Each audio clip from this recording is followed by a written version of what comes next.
देखिए सत्र 2025-26 प्रतिदर्श प्रश्न पत्र कक्षा 10 का जो क्वेश्चन है ऑब्जेक्टिव क्वेश्चन है उसको सॉल्व करेंगे। उसके लिए सबसे पहला क्वेश्चन जो है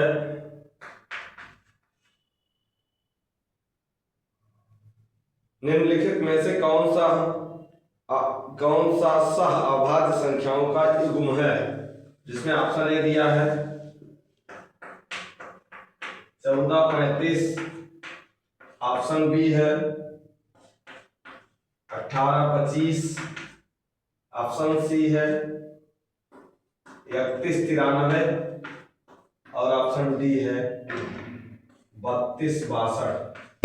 सह अभाज्य वह संख्याएं होती हैं, ऐसी दो संख्याएं जो सह अभाज्य कहलाती हैं या होती हैं यदि उनका HCF कहने का मतलब महत्तम समापवर्तक 1 मिल रहा है तो वह दो संख्याएं सह अभाज्य संख्या कही जाती हैं।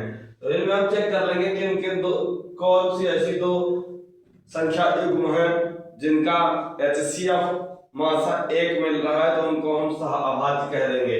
देखिए 31, 93 ये तो मासा 1 मिलेगा नहीं, ये मासा 1 मिलेगा नहीं, ये मासा 1 मिलेगा नहीं, ये वाला आपका सही हो जाएगा। जब 18 से 25 को भाग दोगे उसके बाद मासा निकालोगे तो आपको 1 मासा मिलेगा, इसलिए ये वाली संख्या सह अभाज्य हो जाएगी। दूसरा देखिए, अगर ये कंफर्म करना है तो इसका आप लोग HCF निकाल लेना, अगर मासा 1 आता है तो ये सह अभाज्य संख्या हो जाएगी। दूसरे में एक द्विघात समीकरण दिया है x² plus a plus 1 into x plus b। ये जो द्विघात दिया है इसके शून्य 2 तथा -3 है। शून्य क्या है? 2 तथा -3 इसके शून्य है। तो आपको a और b का मान ज्ञात करना है। a और अगर ये शून्य होंगे तो इस इक्वेशन को सेटिस्फाई करेंगे। सेटिस्फाई करने का मतलब जब हम x की जगह 2 को रखेंगे तब भी वैल्यू 0 मिलना चाहिए, जब x की जगह -3 को रखेंगे तब भी वैल्यू 0 मिलना चाहिए। तो हम ये 2 की वैल्यू और 3 दोनों बारी बारी से रख के 0 के इक्वल करेंगे, जिसमें हमें a और b में दो लीनियर इक्वेशन मिलेगा, रेखीय समीकरण बनेगा, जिसको सॉल्व करके a b की वैल्यू ज्ञात करना होगा। देखिए जब हम 2 रखते हैं तो ये हो जाएगा 2 का स्क्वायर, x की जगह 2 रखोगे 4 प्लस a प्लस 1 गुणे 2 प्लस b बराबर 0। इसको सॉल्व करेंगे तो 4 plus 2a plus 2 plus b बराबर 0। यहाँ से देखो 2a प्लस b बराबर ये 4 और 2 6 होगा, इसको राइट साइड ले जाएंगे -6। इसको इक्वेशन फर्स्ट लिख देंगे। अगली बार x की जगह -3 रखेंगे, इसे -3 रखोगे तो जब माइनस है लेकिन स्क्वायर करेंगे तो प्लस हो जाएगा।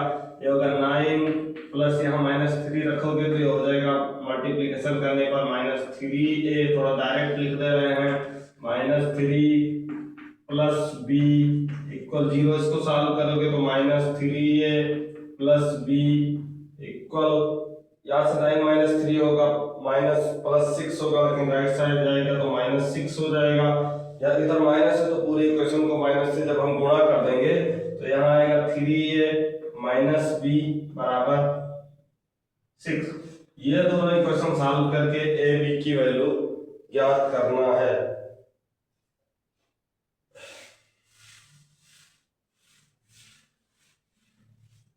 तो जब दोनों इक्वेशन लीनियर इक्वेशन सॉल्व करना है तो यहाँ से देखिए जो पहला इक्वेशन है वो बन गया है 2a प्लस b इक्वल -6। तो दूसरा इक्वेशन है वो बन गया है 3a माइनस b इक्वल 6। जब दोनों इक्वेशन ऐड करेंगे तो ये हो जाएगा एक प्लस में एक माइनस में 0, ये हो जाएगा प्लस में माइनस में 0। यहाँ से 5a इक्वल 0, a की वैल्यू 0 मिल जाएगी। a की वैल्यू इस इक्वेशन में अगर हम सब्स्टिट्यूट करते हैं, फर्स्ट में a का मान समीकरण 1 में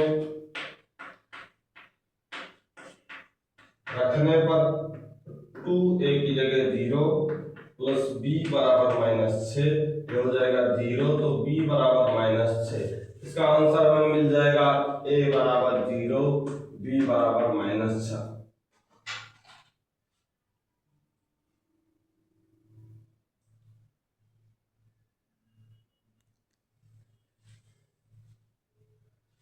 तो इसको कैलकुलेशन करके आप सॉल्व करके तभी ऑप्शन टिक कर पाएंगे। ऐसा कोई चांस नहीं है कि बिना सॉल्व किए टिक कर पाएंगे।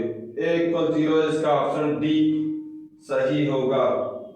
आपको 4 ऑप्शन मिलेंगे, उसमें से एक option A equal 0 B equal -6 इसमें मिल रहा है। जिसके बाद से इरेज कर दे रहे हैं। जिसके बाद जो दिया है कि n स्क्वायर, अगला क्वेश्चन जो तीसरा है, n स्क्वायर -1 8 से विभाज्य होती है, विभाज्य है। तो विभाज्य है तो n 1 है, n 1 है। यह लिख रहा है कि n स्क्वायर -1 अगर 8 से विभाजित है तो n 1 है। क्या है?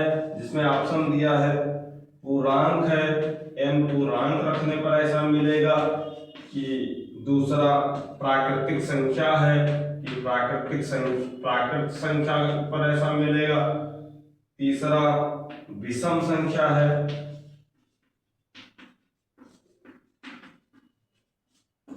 और इसका जो डी पार्ट दिया है सम संख्या है।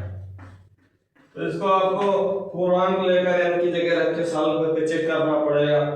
प्राकृतिक संख्या रख के चेक करोगे, विषम संख्या रख के चेक करोगे, सम संख्या रख के चेक करोगे। तो देखिए जब आप विषम संख्या रख के चेक करेंगे तो आपको आसानी से 8 से डिवाइड हो जा रहा है। जैसे हम 1 रखेंगे तो 0 होगा, 0 8 से डिवाइड हो जाएगा।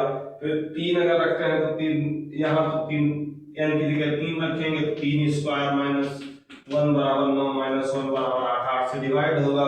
फिर 5 रखते हैं तो 5 का स्क्वायर करेंगे तो 25 होगा, -1 होगा बराबर 25 -1 बराबर 24, 24 भी 8 से डिवाइड हो रहा है। इस तरीके से हम समझ पा रहे हैं कि ये जो n स्क्वायर -1 होगा, n की जगह जब हम विषम संख्या लेंगे तो हमेशा 8 से डिवाइड होने वाला मिलेगा। इसका ऑप्शन सी सही हो जाएगा।